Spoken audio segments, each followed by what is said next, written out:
Welcome back, ladies and gentlemen, to Season 2 of NACL. We've been through the entire second season, and we're here in our last game of Season 2. It's I feel like little nerd tears crying in my heart right now, but it's good to be back with you guys. Do want to welcome you back to the last game of the season as email support take on Cloud9 HyperX Tempest in what should be an absolutely incredible game. And picks and bans have already started on up, so let's go ahead, hop on in. It should be fun to see how the teams finish this off. I believe there might be some seeding still decided by this match. We'll see how it ends up playing out, The biggest thing that is, of course, decided by this match are email support kind of, I guess, knocking Cloud9 Tempest down a tier. And actually, I think that does change their seeding because the top 5 teams are all within 2 or 3 games of each other. It's very close, across both divisions, really. But we'll see how Cloud9 HyperX Tempest plays this out. They do get the early Kha'Zix picks, and Kha'Zix has been a monster. A lot of good bands coming out. A lot of Zingy-focused bands. That's true. Like, it's been a while since I've seen 2 bands focused towards Zingy. Not only is Fiddlesticks, but also Karthus. They're really kind of pushing that guy into outside of his comfort zone. Oh, yeah. Well, I mean, it's part of it. It's trendy. It's like you ban out the Zingy champions because Zingy. Got to ban them out. But also, now that Karthus isn't available, champions like Kassadin, champions like Karthus get a lot more powerful because that used to be the big counter. You can pick Kassadin, they'll pick Karthus. That's great because Karthus is terrible versus Kassadin. It is not literally zero fun. All right, well, we don't have Kassadin available because he has been reworked. And so reworked champions and brand new champions will not be available for a 2-week period. Just so happens that that's longer than the season will last, which once again gets me kind of emotional, but I think I'm going to be okay. Don't worry. I've got all you guys to help me through this and get us through our last game of the night with a Fiddlesticks and Karthus ban. I think he just heads straight towards Pantheon. I mean, he's that trendy champion that we've not been seeing a whole lot of. So still going to have a lot of very powerful ganks. He's proven he's effective on it before. Should work on A-okay. And then we see Ryze and Nidalee. So that right there, that's top lane Ryze. They assume that they'll be able to deal with what Dragon Raider can dish out. He does play a lot of melee-oriented champions, so that Ryze pick can be very, very effective. Yeah, the Ryze pick's really good. You got Nidalee there as well. The only problem is that Nidalee spears, building magic resistance tends to make them do a little bit less damage, and when you're facing double AP, it's a really great stat to have. And they do have a physical damage jungler and AD carry, so that does split the damage pretty evenly between armor and magic resistance. But if you look towards email support, man, they're closing things out with a bang, and also with a Millennium Hammer.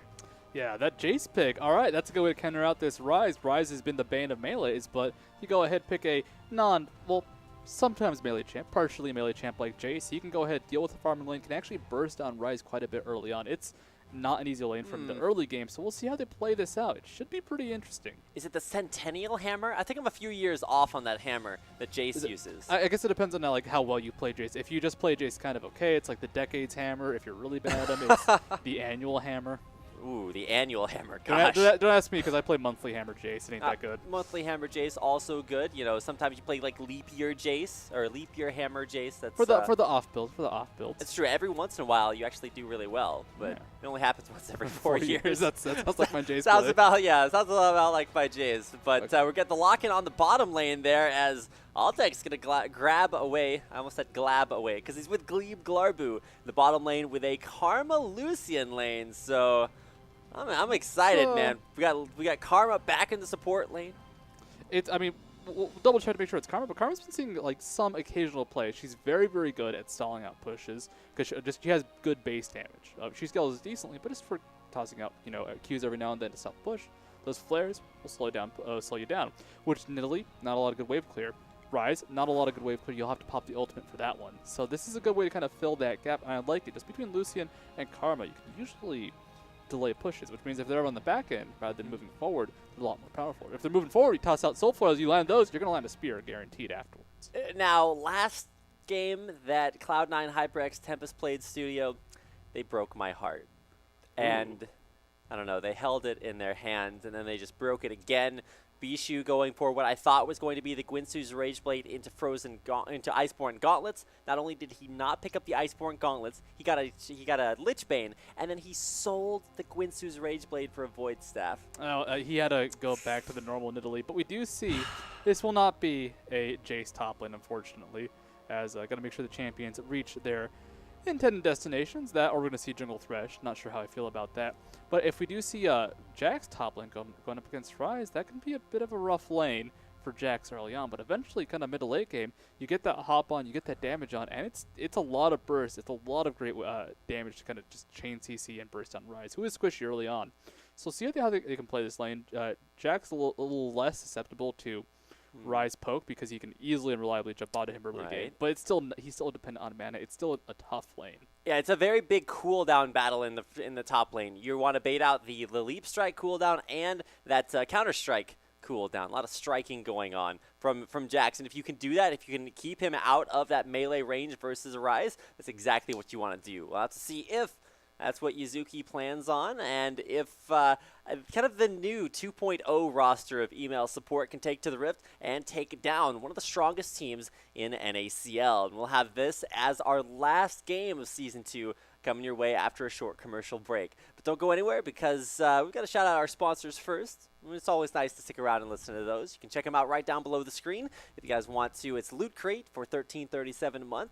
You guys get a crate of loot shipped straight to your door, and you can find out all about all the cool kinds of loot that you can find in those crates by heading over to lootcrate.com. You can also follow them on Twitter at LootCrate and see all the pictures that people tweet with their loot crates and all the cool stuff that they've gotten inside of them. But you can also check out phoenixcollection.com by clicking on the Phoenix right down below the screen. Send you over to check out Phoenix peripherals. They're some pretty impressively designed gaming equipment. If you guys are interested in mice, keyboards, mouse pads, and headsets, or just want to look at some stuff that looks really, really good, you can either stay here and look at us, or you can go over to phoenixcollection.com and check out their peripherals. It's a great place, and do want to thank them for their support this entire season. Of course, there is good old-fashioned LoL class. LoL class is a great way for you and your peers to get educated by your favorite LCS and Challenger pros. For example, Hotshot GG, Sneaky from Cloud9, the Auto, have all taught some phenomenal classes. So go ahead, check them out. You'll get a 1-hour class where the pros will answer your questions, show you the ins,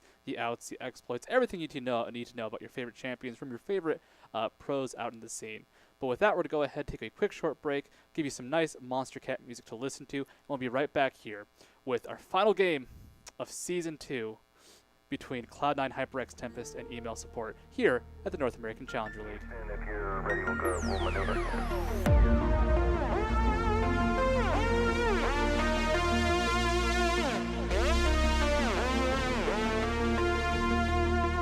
Reaching out.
And no moment in history where I could stand and say, arithmetic begins here, now.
Welcome back, ladies and gentlemen, to the last game of the regular season here at the North American Challenger League. It's all kind of come down to this. Last game of the season, of course, is Cloud9 HyperX Tempest in the blue. Got their cloudy colors going on versus Email Support in the red. And EMS, they're coming out with a very strong lineup. You've got the power of Zig's Jace. If you guys have never seen Zig play Jace, you're in for a treat. And you've also got a Zingy, more importantly, there on his Pantheon. Now that is going to be incredibly, incredibly awesome to watch.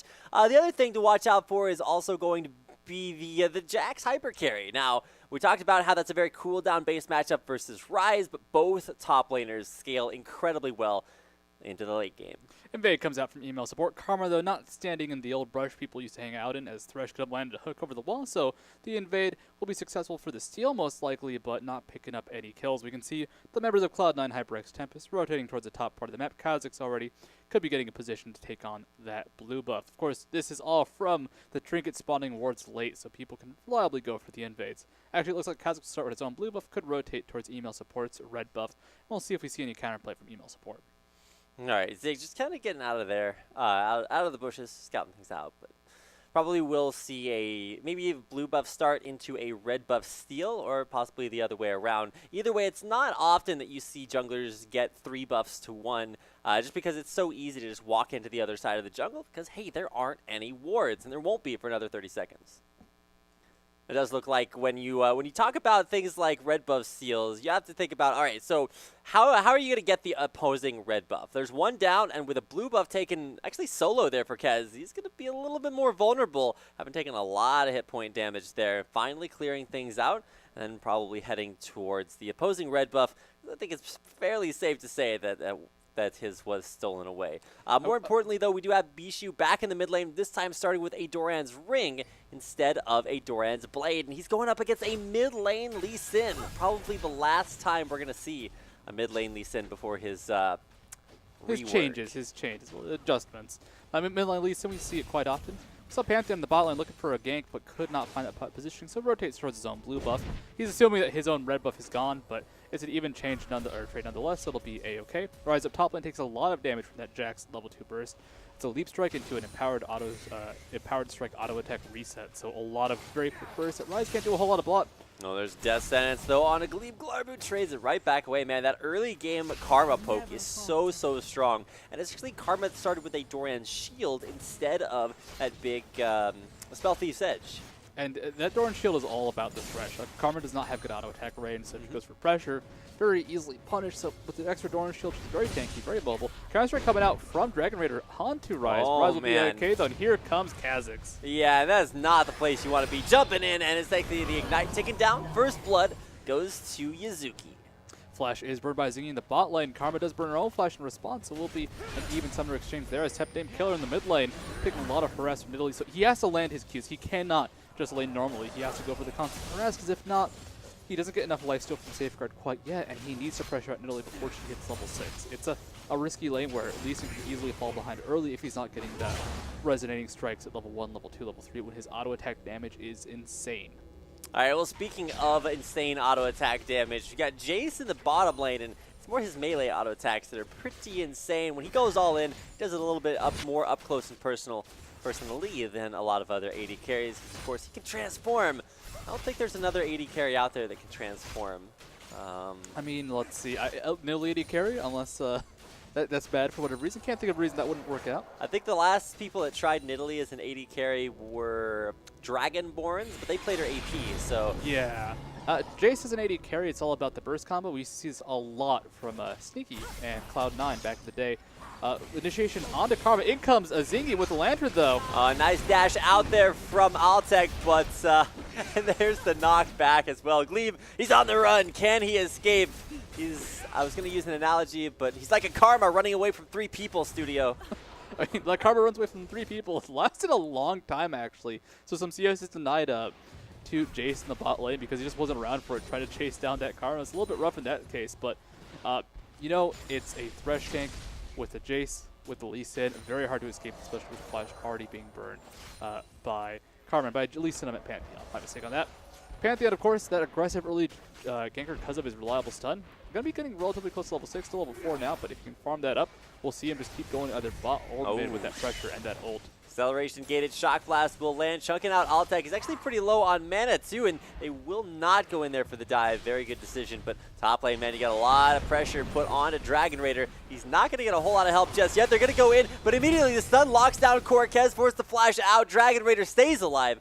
Zingy coming in there is Ignite, and actually the stun combo going in, but not wanting to overextend. Wait, what? Dragon, he forgot about the flash. He forgot that the mobility from. Actually, we see Barrier being popped. Bishu might pick up this kill. The spear is flashed out. Ignite is the last tick. Temp name killer. Kills a little bit more than just temp names. It takes out Bishu very, very low. Bishu had a health potion. He could have chucked it, maybe barely survived. Would have been rough, but probably would have gotten through that fight. Unfortunately for him, not enough. But Jack's top lane, he just forgot about Ryze's flash. Ryze, if he didn't have the flash, would have been able to walk up to him, but he did. And that cooldown never got blown the first gank because Jax was just out of position. So kind of rough for him there, but in the end, 2 for 2 across the map. Gold lead about 500 in favor of Cloud9 HyperX Tempest. Not too big, but that top lane now going to be so rough. Yeah, Jax, he's a great hyper carry in the late game, but he first has to get there. And until he really starts to realize he's going to get ganked a lot this game. And maybe he needs to work on positioning as well after dying to a gank he probably should have lived through. So for right now, we got rough times in the top lane, but bottom lane also actually kind of turning that around. Mid lane, same thing there. Email support, you have strengths in some lanes, just need to channel that back up top. That Karma Shield actually incredibly effective in this matchup because Jace's skills are relatively predictable. The Acceleration Gate Shock Blast combo, you can shield in response to that. The Hammer Slam, very slow too. This guy is not a fast spell. There's a Pantheon in the bot lane, but he's sitting right on top of the ward. A Flash not available for a Zingy either. And they know Next that. level of Zingy strats. Somebody's going to die down here. And it looks like with the Death Sentence coming out, not going to be anyone just yet. In the end, it's just time being wasted. It's a good play by Cloud9 HyperX because they know if they just sit around, Zingy might look for that bait, might look for that mistake, but with them already having knowledge of him in that bush, that mistake will never come. So waste a good amount of time, delays Zingy that level 6 as he cannot farm up. Dragon Raider goes for some damage onto Ryze. Lomination able to trade that back quite effectively, so even across the board, Ignite is available though for Lomination. Going back in for the all-in now. It's going to be those auto attacks using the brush for cover. One last auto attack, and it's enough for the 1-for-1 exchange. Gosh, that was close, but in the end, it is, like you said, that 1-for-1. You got to manage your distance, and Ryze just did not do that effectively It was enough. the minions that finished him off, too. A lot of minions he was fighting on the other side of the minion wave, so that's got to hurt. But that evens out the gold quite a bit. Now 2 Doran's Blades for Jax. He fell behind quite a bit top lane, and you can tell from his item build that he's still not really quite caught up. But that Vampire Accept will help give him a lot more sustain. Kind of the same thing for Ryze, but if he looks for a more passive form of laning, he'll benefit quite a bit. So Ryze needs to keep that pressure, needs to keep spamming spells onto Jax, which guess what? That puts him in range, puts him in danger of more counterplay.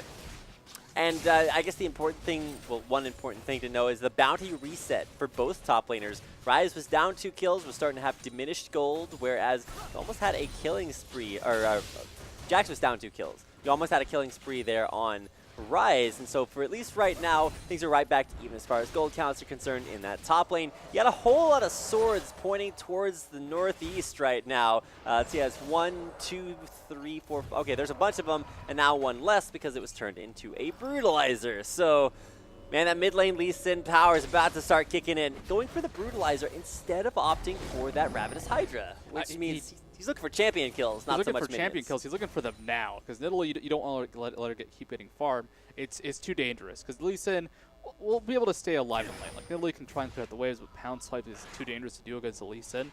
The issue really comes in the fact that if he doesn't start getting kills now, mid lane Lee Sin just becomes a very unreliable assassin.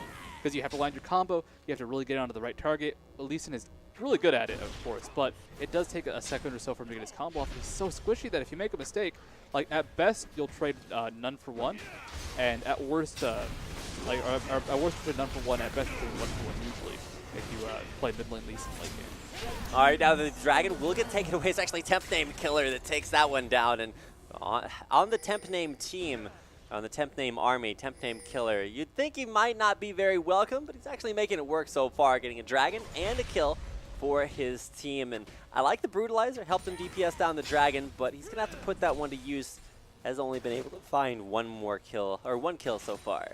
And losing a little bit of CS in the mid lane. Nidalee, of course, one of those crazy pushers if you do give her a chance to be in low and late Cougar form. If she does go Cougar form, he just goes aggressive though, and Nidalee will get heavily punished for that. Essentially, if a resonating strike lands on Nidalee, there is so much punishment that can come afterwards from Lee Sin. Bishu will be able to heal it up effectively, but he can try and drain that mana, and of course Bishu can't go for the Chalice of Harmony build versus so much physical damage. And Leo, there's the Sonic Wave blocked out by a minion. So good guys, minions taken down, saving Bishu, trading their own life away. And Bishu will actually be fairly safe in that mid lane. He did go double Dorans into tier, and that is the Nidalee build. That's the man build, because usually you want to see a Chalice of Harmony in there, and then if you're up against an AD assassin, you're forced to go like tier into something like, oh, jumping in there, but flash out from Dragon Raider keeps him safe, and the flash in, the reset on the damage. I thought he was dead.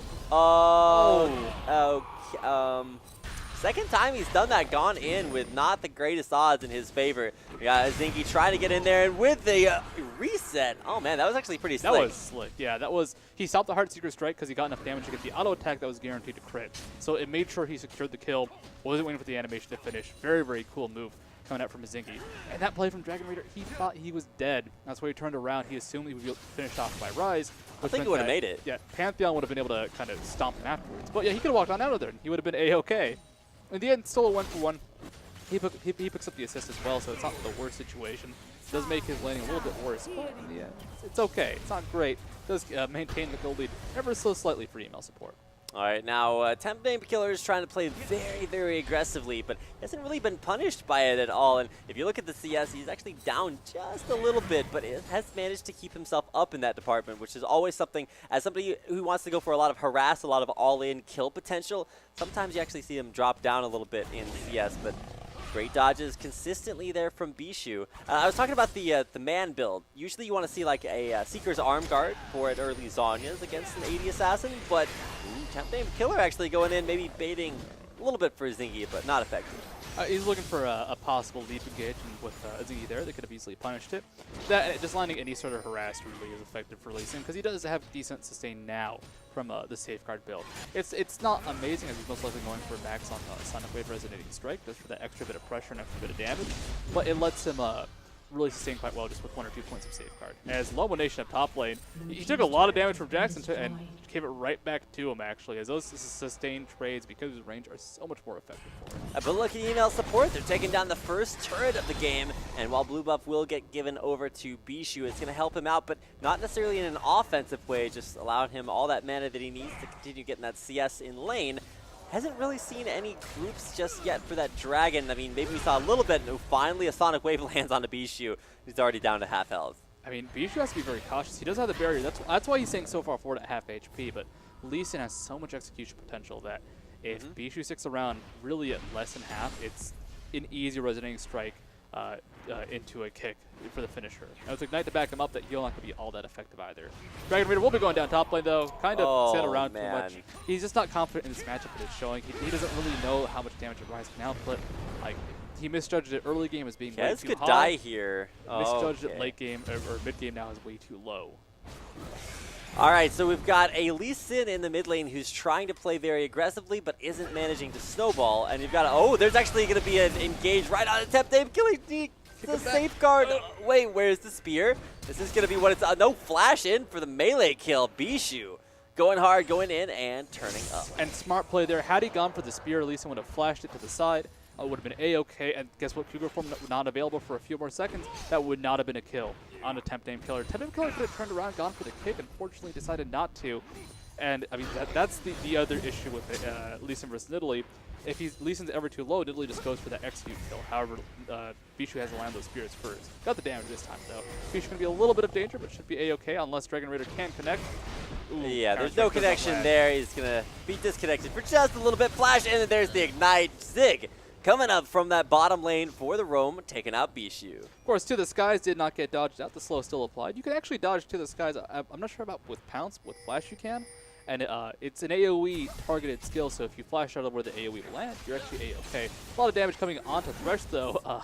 Going for the 1v2. How's it the Lantern? I mean, didn't go for a fight, but he's just so low. Does have the heal for the surprise, though. Yeah, I mean, if they fought right now, they might be able to pick up a kill, but they definitely lose Thresh, so better save than sorry. Top lane, Lomo Nation, a.k.a. Yazuki, has done a great job at bullying out Jax. Kept him from ever really being that big threat, and he's I had to pick up those early Mercury treads. Not necessarily the aggressive item you want to see, but hey, it's still part of the build, so... This is not good for Jax. I mean, that's the only way to put it. Jax is in so much danger right now. And he just can't lane. He went with the Blade of the Ruined King build first. He's still not there yet, but instead of the Trinity Force, and I'm pretty sure Trinity is what you're supposed to go for burst against Ryze, but I don't know, Sustain just not there. There's actually an advantage to Blade of the Ruined King because Ryze gets so much move speed, ends up being effective for Jax. He can run him down right afterwards. The problem is that he can't build Blade of the Ruined King because Ryze is killing him.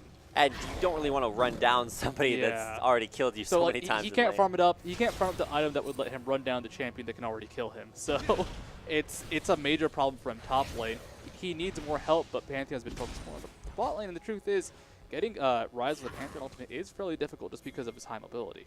Oh, but Cloud9 HyperX Tempest may have been a little bit late to the party here. You got the man drop coming in right dead center as Zingy taking out Bishu. You can't pounce away from that one. Now it's going to be the flash back into the team for Dragon Raider, trying to keep himself alive. But once again, it's Yuzuki, just has his number. Oh, Temp Name Killer probably not going to beat doing too well. He goes in, but goes down. A triple kill for Yuzuki. Jace looking for something. Zig, can he pick it up? It does have acceleration, get shock blast available in just a second. Blue buff, red buff are on top, but he will not go for that chase. Now, this is the issue with melee-oriented teams. They go in, and if they get kited out, they die. If they win the fight right away, they win. Like, there is no good middle point because they have so much melee focus on this team. Every time they engage, every time they don't get all the ranged targets down right away, that means Illumination of the backline keeps doing damage. That means they still have Lucian in the backline going for that burst and able to easily sustain and spell weave. So they killed Bishu, that's awesome, but it doesn't stop Illumination, doesn't stop Lucian, doesn't stop Karma from helping kite them out, and they just got trounced in that engagement, unfortunately. Dragon be looked at one more time. Not too many long foot on ultimates, but Pantheon will secure the Dragon before Cloud9 can arrive. And so maybe a little bit of a lost team fight for email support, but they do pick up the Dragon, and so they're really starting to get consistent as they take that one down. I believe that's their second Dragon of the game heading their way. So you can look at the kill count, you can actually see it's actually pretty close, but with those Dragons, makes that gold count just as even. Of course, Ryze up top having the time of his life. That is... And you saw it there, triple kill in the last team fight. Yeah. Didn't get a lot better than Illumination is incredibly powerful. He's doing more damage than 80 carries can in terms of sustained DPS right now. They'll catch up eventually, but that Ryze pressure, that Ryze pain train, it cannot be stopped right now. Dragon Raider still hanging around top lane. Not sure what he's going to do up there because Ryze will just murder him. Just straight up murder him, and there's nothing he can do about it. If he is caught out, Ryze coming in from the side, push on the mid lane. We'll pick up this turret, though. Yeah, you can actually see that Dragon Raider is just drawing Yuzuki away. And that's actually a really effective way to play if you're behind. As long as you can keep the guy that's super fed in your lane when you're behind, you're keeping his effect from actually affecting the rest of your team. Kind of saving them from having dealt with a champion that is so strong. So Yuzuki really underutilizing his potential. Sure, he's stopping the Jax split push, but he's not really doing a whole lot with how strong he is. Well, the question is, do they want Ryze to lead lane yet? He still doesn't have a maxed out tier. This could be a decision from Cloud9 HyperX Tempest. Ryze is a great late game carry, so they could be saying, all right, shut down the Jax a bit. We'll sacrifice some turrets mid lane. We'll sacrifice some time just so you keep farming up top lane. And if that is their decision, it is working out. They have given up some objectives, but Jax still not getting all that much farm, and Yuzuki up top lane is getting all that CS like a champ. Slight goal lead for email support, but not all that much, about 200.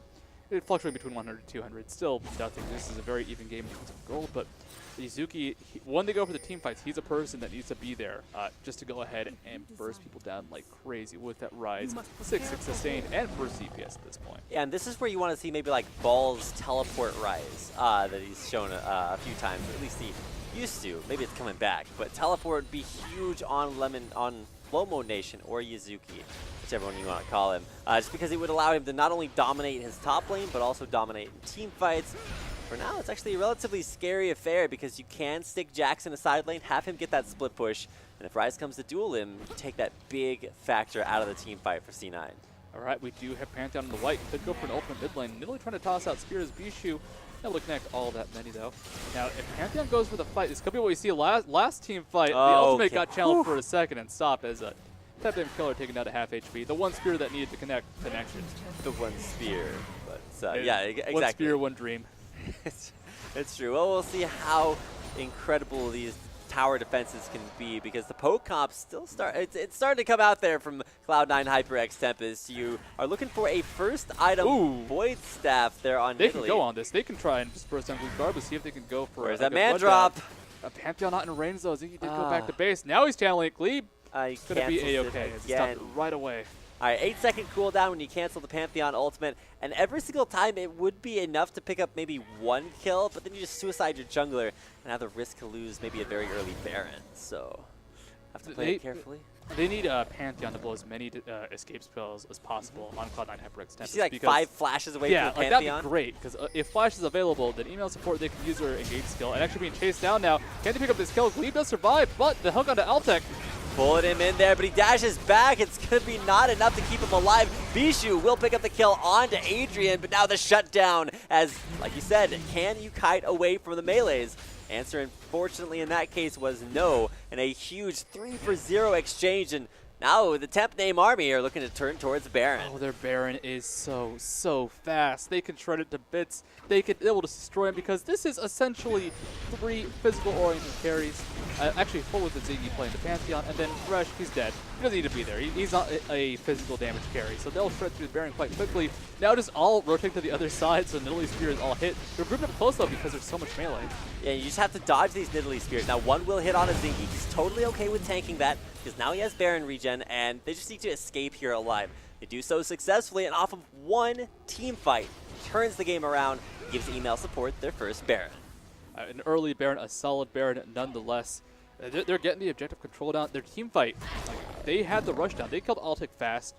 They killed, I believe, Lomination right after, and it's just all about that quick group up. If you cannot escape a Pantheon Synerjack counterstrike, this can be disengaged from, let's say, Nidalee doing damage, or it could be disengaged from Karma with her great AoE slow. If you can't use that to disengage successfully, if you're being stunned up or hit by a chain or just pulled in or whatever, that means you're going down, and it gives a chance for the rest of email support to catch down and just start this rundown. It's like a big ol' wave of melee champions, and if you do not get out of the wave, you die. The advantage is Cloud9 HyperX Tempest are tossing in skill shots for that wave, but that time did not get enough poked out, and just run on down. And that was basically the perfect engagement for email support, because when you look at this team comp for Cloud9 HyperX Tempest, this is an anti-melee squad extraordinaire. You've got a cleanse from the slow to keep Altec mobile from his relentless pursuit. You've also got incredible kiting power from Karma, as well as the Rune Prism to lock people down. You've got ranged poke against an all-melee team from Bishu, and then when a team is forced to engage in melee range, they're going to take a lot of damage and might set up for some Kha'Zix resets. So C19, they've got a pretty good composition to deal with this, but they have to consistently play it right, because like we just saw in that last team fight, all it takes is 1 loss to turn the game around. Yeah, with a melee comp too, there's a lot of risk about that loss. However, Acceleration Gate, Shock Blast, huge on this comp. So you mentioned the Bishu poke, there's actually a good counter poke, and that set up a lot of that last engages. A bunch of heals went towards Blue Garbo, but he was low for that last fight. Because guess what? Zig kept landing the Acceleration Gate Shock Blast combination. Those Acceleration Blasts tore them to bits. Dragon does get taken down. Email support on the runaway. Thresh should be okay. Does not get hit by the slow. That was actually a little bit of a rough decision, because you had the Mantra Inspire from Karma. You also had I guess that was Acceleration Gate used to sort of disengage from that fight. And it's, I almost like that from, it's sort of an 80 carry versus support, because you've got Karma's AoE move speed buff versus Jace's AoE move speed buff. And you wouldn't necessarily think about that, but that's only because most people don't really play Jace. You don't really see Jace versus Karma ever. Not too common of a matchup, but you told me, like, back in Season 2 or 3, we'd be seeing Jace. Oh, flash onto Thresh. Oh, there it goes. Okay. See hero, kill hero in that top lane for Lomo Nation. Yuzuki was, well, he's in the bottom lane now. But he is as their top laner, coming down and making picks. I mean, 4.8k gold lead for email support, but they still always run that risk of getting just kind of chunked down and caught out. That was a flash burn, of course. Lomo Nation will do that for a few more minutes, but that is the power of a Mantra shield from Karma. So much mobility, so much move speed. Ooh, and if you look at Yuzuki, he actually decided to go for spell penetration boots. So he's got those sorcerer's shoes on there. Usually you see Rises go for tenacity and getting those Mercury treads out, because it makes you really tanky and hard to lock down, so you're always able to do your damage. But hey man, you buy those sorcerer's shoes, you're going to be dealing a lot more damage. Damage is crazy. Oh my god! Oh. What? I actually closed my eyes for a second there, and I did not see that. I apologize. All right, was that resonating or Sonic Wave resonating strike with a kick thrown in there? Well, it was a kick and the Shock Blast landed. Shock Blast. Shock Blast was the big burst skill. Wow. So the Shock Blast bursted him down early, and then you just saw that wombo combo from that is Lee Sin burst. That is the holy poke cow. From Jace. That's a quick on a quick guard, but not enough to really go for the inhibitor turret safely.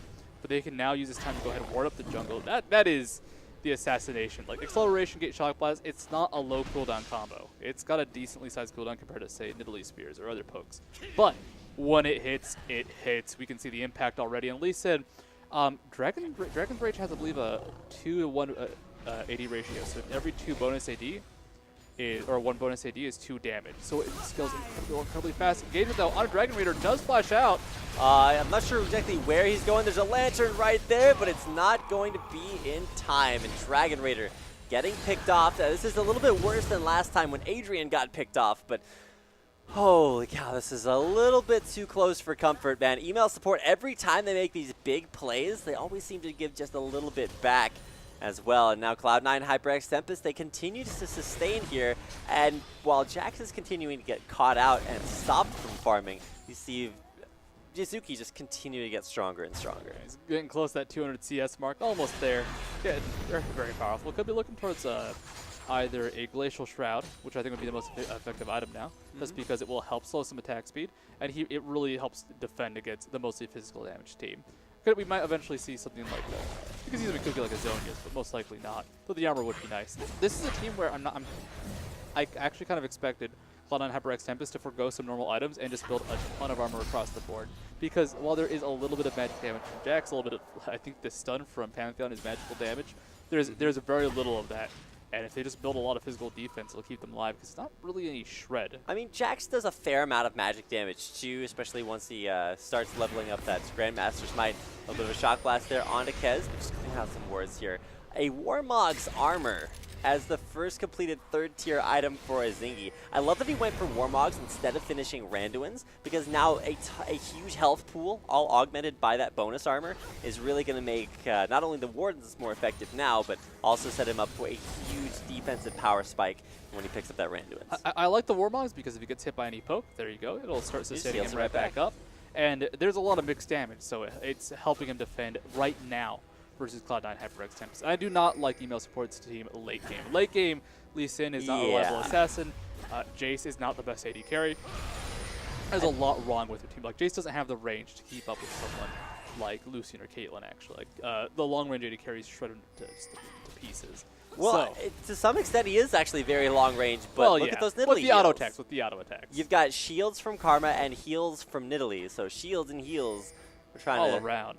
See if he can make, see if those can counter out this poke coming out from Zig. But man, look at those spears starting to land. Now, there's also a nice advantage for email support. They have so much lifesteal on everybody except Thresh and Zingy that they can just sustain through all that Nidalee poke. Not reliably. If they all get hit by spears, that's a lot of minions they'll have to kill. But if one person getting shot out means you can just go ahead, auto-attack that up through a wave, and try to sustain back up from that. Still, I want to see if email support, they need to start making plays now. They're running out of time. They have a lot of mobility boosts. They have a lot of just rush down and chase it, engage, and they need to do something with it soon. Because the longer they wait, the worse this team becomes. This game is so awesome to watch because you have such huge superstars. You got Bishu's Nidalee, who is just coming out here with not quite the greatest performance, but still starting to stack up that power. Has Death Cap, Void Staff for pretty much all the strength you need right now, and he's going to have a fully stacked Tear of the Goddess for an Archangel's or a Seraph's Embrace whenever he wants it. So we've got Bishu's Nidalee actually really huge. We've got a huge performance top lane from Lobo Nation. Ooh, forced to the jump out there. Dragon Raider. And Vartan getting in there. Doing a ton of extra damage, but I never thought I'd see the day when Jax, who's been crushed in lane so much, forces the disengage by jumping in. He's gotten some gold. There's a lot of turrets taken down too, so that global gold finally has those 2 big items. Yeah, he's got his core. Now is the time for him to move towards tankiness, I would assume. Right. Got a little bit of magic resist, maybe a little bit of a Randuin's Omen just to help chase people down. This is like AP versus AD. You've got the incredible attack damage stacked up from email support versus Cloud9 HyperX Tempest. They're doing Baron in response to the Dragon from Cloud9, but Cloud9 HyperX Tempest was just going to rotate right on off that. Just a spear onto a Zinky. That's enough. If they know they're in danger, they do not go for the objective. a safe way to play, a smart way to play. It looks like Dragon might be soloed out, or just poked in by Kaz. He's looking to possibly take it down. Pings onto the bottom part of the map, though, is Jack's going to stop that Dragon from being soloed. Kez will back off for now. A lot of just jockeying for position at this point. Whoever gets that first good cluster around Dragon should be able to secure it. Pantheon Man ultimate drop coming in. He's though. committing to this one. We've already got a stun coming in, but it will not be there in time. Very, very tanky initiate, but she's getting shredded out at the beginning of that fight. Jumping in, there's the Dragon's Rage. Will kill off Kez, but at what cost? We got a death sentence will not land, and it's a 2 for 0 in favor of email support. They kill Lobo Nation quickly on the fight. This is something that's kind of dangerous about Cloud9's team. They don't have that much reliable damage. The Elite Spears are great, but multiple members are taken low on email support rather than one bursted down. And even though they came in very split up, that was a 2v3, 2v4 for a few seconds there because the Elite Spears could not hit the right targets because it could not poke out Zingy, who's low on health already, flash in red, because it could not finish off either Temp Name Killer nor Dragon Raider. With that unreliable damage not actually connecting, they're able to win that fight, take out both the Dragon, now pressuring the bottom turret. All right, so Dragon Raider will be able to disengage from that, but there's a reason they call it the man drop, because you do have to be a man to jump into the entire enemy team. Azinki had that Warmog's power. I didn't believe, but he had exactly what he needed to jump in there and make it out alive. The regen got him right back up to not quite full health, but Dragon Raider is waiting for somebody to come clear the way of it. All right. There you go. There's someone. The There's jig is up. Just going to farm it up. Of course, minions are worth quite a bit to Jax. 7,000 gold lead, making stuff happen with his lead. Email support, if they can stay this far ahead, I mean, this is their time to shine. They actually have 2 Black Cleavers, and that's interesting in the sense that it's not common, but Jace is very effective with Black Cleaver just because it's common with both will help stack up for other champions like Lee Sin. And because the Black Cleavers essentially benefit everybody. It's not so much that it's efficient, it is efficient, but they also want that damage on everybody ASAP. Illumination going aggressive onto Jax. Jax flashes over the wall, though. Ooh. And he should be able to walk on out. Going for the setup, though. Yeah, he does get that Rune Prism. There's the gap close in there, but just way too much damage from Yuzuki. Could flash in there and pick up the kill. Looks like he might be able to, but we've got the man drop coming in here, trying to stop this Baron. But, oh, the death sentence on to Glebe, young Glebe. He's more Glarb than Glebe right there. Does go down and out. Oh, Altec's going to die off the back of that. A double kill for Temp Name Killer. He's the, I don't know, maybe Tempest Killer after this one. And wow, this game is so back and forth. And every time it feels like C9T are outscaling EMS. Email support just... They get that catch, they get that damage, they get in range. Like, that's the big thing. They're getting in range, they're able to lock down. It's a tough comp later on just because there's talismans, there's more to deal with. But, you know, they're chasing down. They're getting the stuns onto important members. Lee Sin right now can still burst down Nidalee. Nidalee really needs Azonius, actually, to survive this. Holy. But because Bishu he's so squishy right now that it's Sonic Wave, one auto attack, Dragon's Rage, and then Resonating Strike to finish him off. Like, the damage of the burst on Lee Sin is crazy, and he's landing it. That's the hard part. To actually reliably chase people down like that, incredibly difficult. But he's getting it, and that's all he needs to do. Take out someone like Bishu. That's a huge part of Cloud9 Tempest's defensive game gone. The question I asked at the beginning of this entire second season of NACL is the same question that LCS asks all the time. It's who will rise? It's which one of the teams coming into this season will just put forth that outstanding performance and climb up in the ranks, really make a name for themselves. And while we've seen almost victories for email support all season long, it seems like they finally have been able to turn around some of their I don't know, shaky late game team decision. Now, they can still lose this game. I love email support. They're an awesome team to watch, but their late game decision has cost them quite a few games. Like, their mid game is amazing. Not always, but they do quite often get leads like this. I'm scared for them, though. I do think they can still very easily lose this game. It's one bad engage. It's one bad rundown. And that's all it takes for them to lose objectives and fall behind. If we see them on the defensive, that's what I'm scared about, because they'll just be stuck under the turret trying to dodge Nidalee Spears. But they're aggressive. I think the man drop will be enough to carry them through this. I think that I think they've got this, but at the same time, they can still very easily fall behind and lose the game. All right, well, 2 things that are really going to help out the Temp Name army include the Baron buff regenning through all these Nidalee Spears. They also have crazy hard engage with a man drop. Like, you can't stop it. Like, there's no way that you can stop Pantheon from either zoning you off of a turret and then having that turret lost, or from just engaging on your team and having the rest of his follow up.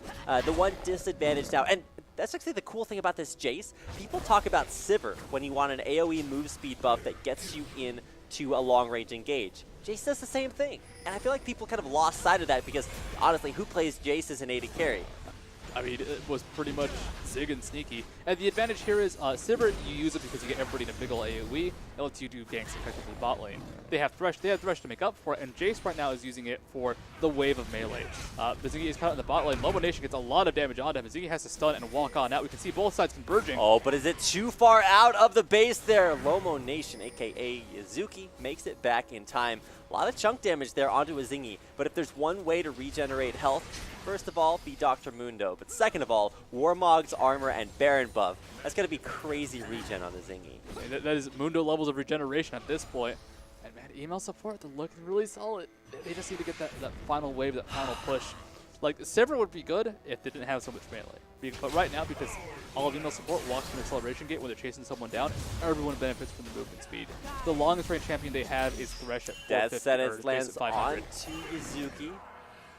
No one coming out there just yet. Kez, he's dancing for us there in the bottom lane, but man, this game is going late. 2 Barons and 4 Dragons, a total of absolutely 0 global objectives taken by Cloud9, HyperX, Tempest, as far as the ones that respawn. Of course, those 3 turrets taken down as well, but email support dictating every phase of this game. About the only sort of wild card that they have to deal with right now is that top lane Ryze, but if you look at kind of the sneaky build here from Yuzuki, he's got a Hextech Revolver in there for even more spell vamp. He needs that sustain. He needs to stay alive because they're just out-sustaining him right now.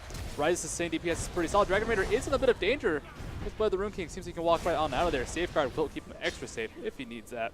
That's a flash burn by Lobo Nation that makes him a lot more exposed. That's going to be dangerous for him in the future, but let's see if email support can punish him. He needs sustain though, just because the damage that's coming out from email support is incredible. Lobo Nation cannot out DPS email support at this point. Like, Jax should be able to out-trade him if he's in melee range, kind of the same thing for most members except Pantheon and Thresh.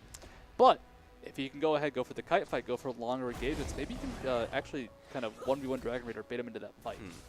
Okay, so 2 things are about to happen. It's cool to have that Will of the Ancients on to Yuzuki, and it's actually going to help out it doesn't give an aura anymore. That's the big thing to notice. So no aura on that. It's going to help him out individually, but it's not going to help out his team because he doesn't have a Void Staff. And that means while he still does a ton of damage and has all that mana in there for his scaling, he's not going to be able to chunk through all of this magic resistance that's really starting to be bought out. You see a straight up Hex Drinker bought by Dragon Raider. So you're really starting to see a lot of MR come out right when he could really use that. Dragon Raider just bought Spectre's Kell and a Warden's Mail. So that's a lot of mitigation. Jax, of course, gets quite a bit from his ultimate as well. Dragon Raider is now very, very tanky. This is scary. This could be the linchpin to start really winning these engagements. Dragon Raider, he's been effective this game, but his scaling has kind of been knocked off just because he did have a very, very, let's just say, a weaker early game. But his team's not very far ahead. He's buying those big items. He can survive as Jax in a team fight, which is major. It's not easy to do once you fall behind. But now that he has big tank items, Ziggy's ultimate coming out. He's finishing this one. They've got a box right in the middle of everything. We've got Jax coming in for a 2-man stun. Gets chunked out very, very early, but it's already the AD carry that's going down. Altec not going to be able to stay alive through this one. And there's the flash and another Pantheon stun. Signature will take out Kez. And now with a 2-man deficit, it's a 5-on-3 power play coming down the mid lane. It's email support looking to close things out. They got numbers. They can try and finish the game. Long respawn times on both Kez and Altec. 35 seconds on Lucian. Gonna take this turret, no problem. Inhibitor will go down as well. The question is, what is the follow-up? Do they go for the chase? Do they go for the finish? A lot of ultimates still available. The burst from Temp named Kill It. Of course, he still has it with Dragon's Rage. Still available, and not a lot of really long cooldowns besides the box, actually. Pantheon's ultimate has been used, but he doesn't really need it now that they're already in the base. Top turret goes down, top inhibitor will not be long for the red. Oh, and that is actually the committal there. Another stun to follow up. There's Seraph's Embrace. The Dragon's Rage backwards onto Yuzuki, takes him out, and now with that one pick, almost single-handedly ending the game. Email support. The Nexuses are just being shredded, like they're gone. They're already off the map. That was seconds to kill both of them. And just like that, finishing off Season 2 of the North American Challenger League in an incredible fashion. A 40-minute game won out by email support in the most epic of fashion. Incredible play by both teams, really. You saw Yazuki just smash the laning phase. Bishu sustained through with an incredibly ambitious build, make it work out against a mid lane Lee Sin. But let's just talk about that. We have a mid lane Lee Sin, you have an AD carry Jace, you've got crazy carry potential from every lane, and every single bit of it worked out. Perfect. Like, there was some weak laning, but they gone ahead, they repaired it. The lanes were dominant in the end. All the picks snowballed. All the picks played a huge part in the win. And email support, they're not going to make it to playoffs, but they still had an incredible season and an incredible finish. I want to see them next season. I want to see them grow because that team has so much potential. The potential is there. Whether or not that's good enough to make them like a CLGB team, we'll have to see. But if you had to pick a way to finish off Season 2 of the North American Challengers League, I think that's a pretty good way to do it. Congratulations to email support and the hashtag TempNameArmy for an incredible victory over Cloud9 HyperX Tempest. And while I'm not sure if they will actually make the playoffs after that game, I think that Cloud9 HyperX Tempest definitely got a little bit of a wake-up call coming into the playoffs. Maybe they need to step up their game just a little bit, because nobody's taking mercy. TempNameArmy is not taking mercy, and nobody else going into these playoffs are going to give anything up. Like, no mercy, no fun allowed, just skill, just game. All right, a little bit of fun allowed. That's the teams, they're getting ready, they're getting hyped. Playoffs start Monday.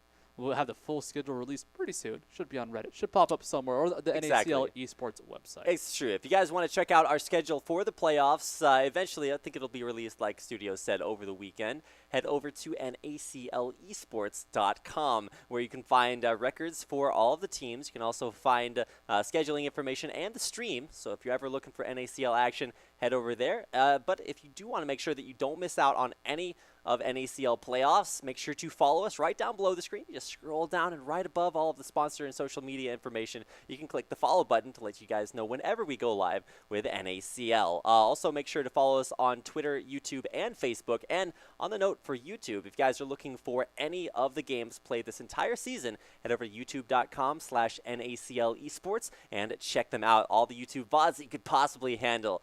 This season has been an incredible experience for me. I was maybe a little bit skeptical about how the teams would play out, how the viewers would show up, but you guys really, really impressed us all. And I do want to give a very, very heartfelt thanks to everybody who's tuned in. If you guys watched like one game all season long, it's still good to have you here. And we'd love to hear what maybe some of your favorite moments of Season 2 of NACL were. So if you want to tweet at NACL Esports on Twitter and use the hashtag NACL, we'd love to hear what you guys experienced from this season. It's been a great ride, but this is going to do it for the regular season of NACL Season 2.